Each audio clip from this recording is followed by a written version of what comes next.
हे गौरा लागे चोर गौरा लागे चोर गौरा लागे चोर डमरुआ हे गौरा लागे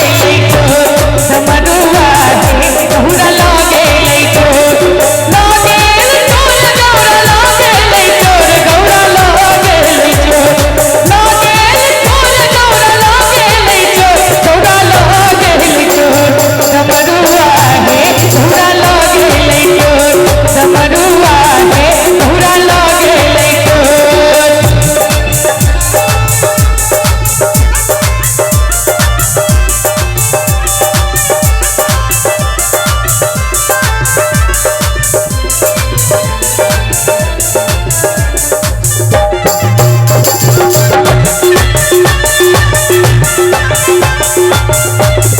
एक बात कहब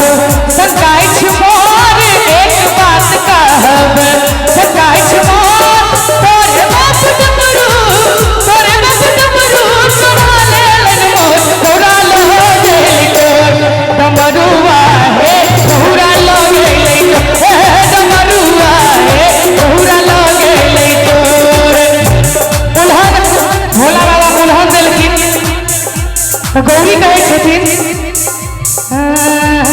नहीं उगता हो शिव नहीं हर मोर नहीं उगता हो शिव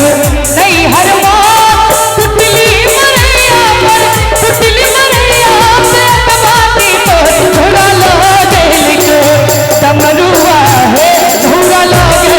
चोर डमरुआ हे घोड़ा लागे चोर।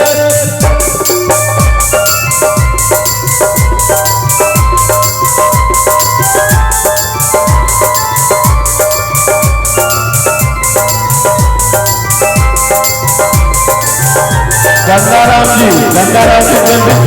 कराओ हमारा आवाज जल्दी से स्टेज करा दिए गंगाराम उकतब है गौरी नहीं हर तोर उकतब है गौरी नहीं हर तोर एक पार छो नहीं हरवा में चोर गौरा लागे चोर डमरुआ है गौरा लागे चोर डमरुआ है गौरा लागे चोर। एते उल्हन गौरी के बर्दाश्त नहीं भेलै तो तमसा कर आगा की करे छथिन कार्तिक गणपति ले लेन कोर कार्तिक गणपति ले लेन कोर चलली भवानी हरवा की ओर गौरा लागे चोर डमरुआ हे गौरा लागे चोर डमरुआ हे गौरा लागे चोर।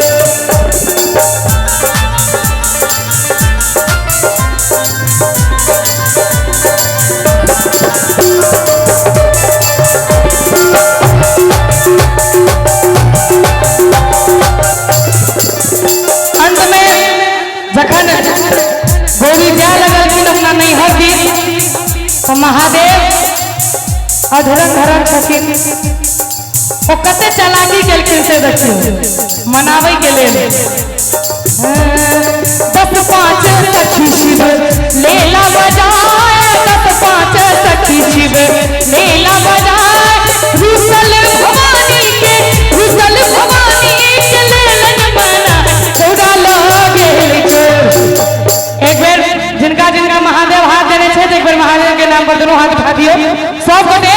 और ताली बजा के हमरा संगे डमरुआ हे गौरा लागे चोर डमरुआ